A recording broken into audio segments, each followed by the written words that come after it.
Welcome to MedDecode. So today, we're diving headfirst into one of the most fraught, stressful, and frankly confusing topics for any new parent. Oh, absolutely. Early peanut introduction, or EPI.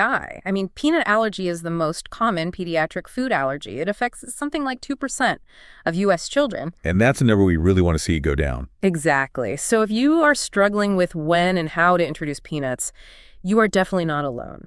The advice is, well, it's complex, the fear is real, and the guidelines feel like they're still shifting under our feet. They absolutely feel like they're shifting. And that's because the history here is such a dramatic U-turn. For decades, the advice was to delay. Right. Delay all the highly allergenic foods, peanuts, eggs, shellfish, until the child was older. The thinking was pretty simple. Less exposure, less risk. Which I have to say, intuitively makes sense to a new parent. Avoid the scary thing. It does. Yeah. But then we had the groundbreaking LA trial that's learning early about peanut allergy, published in 2015. And this wasn't just, a small tweak. It was a revolution. It focused on high-risk infants, right? It did, and it found the exact opposite of what we believed. Early introduction was actually protective. Okay, but how protective are we talking? We are talking revolutionary protective. The high-risk infants in the study who consumed peanuts regularly, starting before 11 months old, showed an 81% reduction in their risk of developing a peanut allergy. Wow. 81%. An 81% reduction compared to the group that avoided peanuts. That's just huge. So, of course, the guidelines immediately changed. We moved from avoidance to proactive early feeding. 81% is massive, but, and this is the key question, what happens if parents stop? Does that protection just disappear? Because that feels like a huge burden of consistency. And you have hit on the precise problem we are deep diving into today. The guidelines changed, but parental understanding and implementation, they've lagged a lot. So that's where our source comes in. Exactly. We're using a fascinating 2025 qualitative study that actually interviewed dozens of parents to figure out, where is this breakdown happening? Okay, so our mission today is to break down the confusion, the fear, and the big knowledge gaps so you can move from anxiety to, well, feeling confident about this. Let's unpack the misunderstanding. All right, let's start with the big one. The study found that parents are aware they need to do something with peanuts, but they're fundamentally confused about the purpose of it. This is the core knowledge gap. We saw parents falling into two main camps. The first, and it was the smaller group, they understood that EPI is about prevention. Prevention. Right. You're introducing the food to the immune system to teach it, hey, this is food, not an invader. You're training tolerance. And the second, much larger camp. They viewed EPI as a test, basically a diagnostic exercise. They thought they were feeding the peanut to, and I'm quoting here, just know if he has a food allergy to it. So just to check the box, survive the first time, and you're good. Right. And that distinction, prevention versus testing, is massive because it totally changes what a parent does next. If you think it's a test, you treat it like a one-and-done experiment. Exactly. We have this quote from the study that just captures it perfectly. A parent said, I did not keep it up, I just gave it to him. Kind of like one and done, and that's been it. Wow. The moment they saw no reaction, they thought, okay, task complete. We're safe. But that's where that 81% benefit just evaporates. If you stop the exposure, you lose the immune training. Precisely. And this is all compounded by a pretty deep skepticism. I mean, even the parents who were trying to follow the guidelines, they had mixed feelings. They weren't sure it was really working. Yeah, they'd say things like, I can't say I think she would for sure have an allergy if she didn't have it. They want to know the science behind it to really commit, especially when this new advice completely contradicts what their own parents told them. Well, that's understandable. It's hard to trust a new medical recommendation when the old one was so wrong for so long. It's a very human reaction to think, well, if it reversed once, why won't it reverse again? It is. And when you lack that confidence in the efficacy, in the ability of the peanut butter to actually work, fear of a bad reaction just naturally takes over. Which leads us to the biggest barrier of all. The fear. The fear. This study really highlighted these intense emotional barriers. We're talking about parents describing themselves as frantic or saying they only wanted to start EPI next to the hospital. That level of anxiety is the main thing driving these significant delays. It's almost paralyzing for some parents. But the research didn't just document the fear, right? It also looked at how parents successfully push past it. It did, which is so helpful for you listening. It identified 3 types of what they called facilitators. So how did parents manage this high-stakes feeling? So first, they used cognitive facilitators. This often meant just mentally calculating the risk. For example, assuming, okay, the risk is low because we have no family history of allergies. Okay, sort of talking themselves down. Exactly. Second, medical facilitators. This was about preparing, having an EpiPen or antihistamines on hand just in case. Being prepared. And finally, social facilitators. This was as simple as making sure another caregiver or even a friend was present during those first few feedings. So they weren't alone if a reaction happened. So if you're struggling with the fear, the study suggests you don't have to cure your anxiety. You just need to manage it with small, controllable steps. Like ask your doctor for an emergency plan or just have a friend over. Yes. Those actions replace that feeling of panic with a feeling of preparedness. But that first one, that cognitive facilitator, Assuming low risk because of no family history. it leads us directly to the most critical knowledge gap this study found. Let's talk about that. The misconception about risk factors. What did most parents think the main signal was? Family history. Over and over, parents said things like, no one in my family has any allergies. I didn't have any allergies. So because they saw their found risk as basically zero, they didn't feel any urgency. But the science says something completely different. What is the single most important risk factor that parents are consistently missing? It's atopic dermatitis, or as most of us know it, eczema. Eczema. Eczema, especially severe eczema, confers the highest risk for developing food allergies.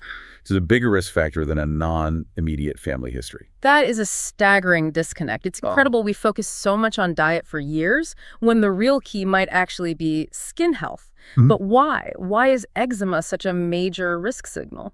The mechanism is really counterintuitive, which is probably why it's so confusing. When an infant has eczema, their skin barrier is damaged. It's broken, it's inflamed. Okay. That damage creates a pathway.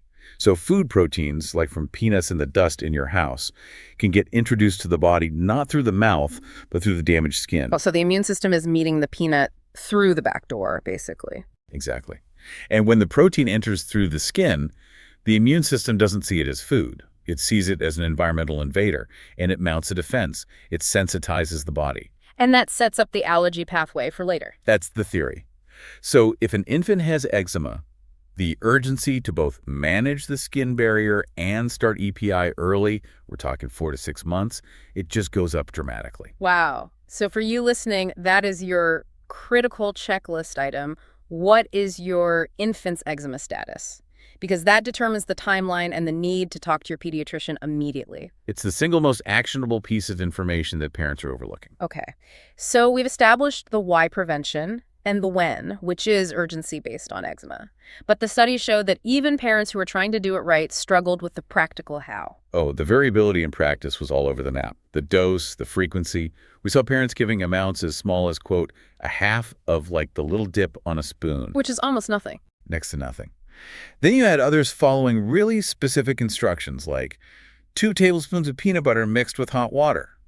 The consistency was, well, it was highly inconsistent. We need to counter that with some clear numbers. So what is the official advice on timing for the different risk groups? Okay, for high-risk infants, that means severe eczema or a known egg allergy introduction should start as early as 4 to 6 months. And this has to be after consulting a pediatrician.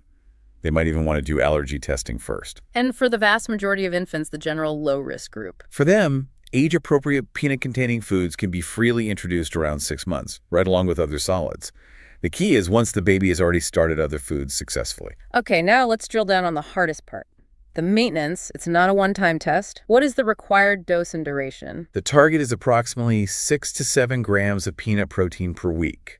That is the scientific sweet spot. 6 to 7 grams. And you need to spread that dose over 3 or more feedings during the week. Okay, 6 to 7 grams of protein. What does that actually look like?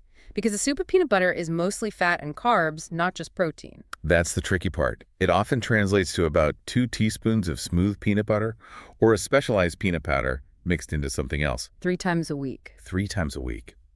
And the duration is crucial. This has to be maintained regularly through infancy, through toddlerhood. We are talking several years. That's a huge commitment, especially if you're a family where peanuts aren't a normal part of your diet. Trying to hit that threshold every week for years, that sounds exhausting. Well, the parents who succeeded shared some really practical tips.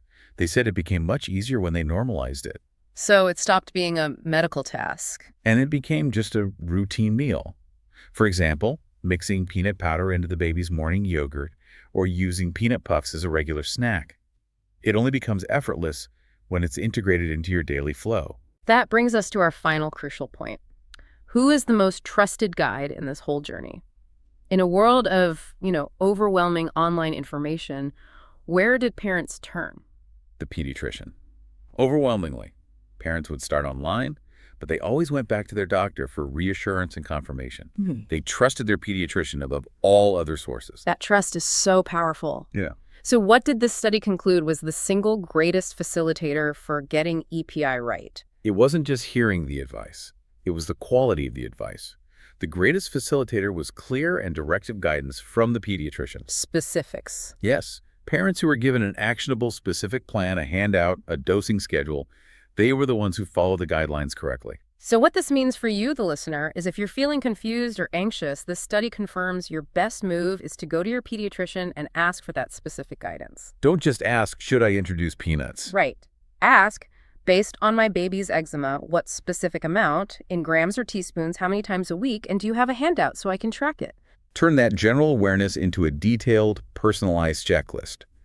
The research shows that's the difference between one and done and that successful 81% prevention. Okay, let's summarize the 3 most important takeaways from this deep dive. 1, EPI is for prevention, not just testing, so don't stop after the first time. 2, eczema is the biggest risk signal, more so than family history. That should drive your sense of urgency. And 3, consistency is everything.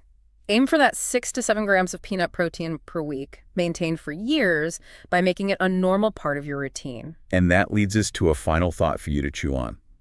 Since the guidelines emphasize sustained consumption for years, and we know fear is the primary barrier, the real challenge is this: how can our health system support parents beyond that first introduction? That's a great question. Yeah, how can we provide ongoing support, maybe through specific products or even reminder systems, so the families where peanuts aren't a staple can maintain this consistency without feeling anxious every single week? That is the next problem to solve. For now, use the knowledge from today to formulate those specific, actionable questions for your next pediatric visit. Be informed, be proactive, and thank you for diving deep with us. And that's a wrap on this episode of MedDecode. I really appreciate you joining me today. If something we talked about sparked your interest, or if there's a medical term that's been bugging you, let me know in the comments. And if you enjoyed this, be a pal and share it with a friend. We'll catch you on the next one.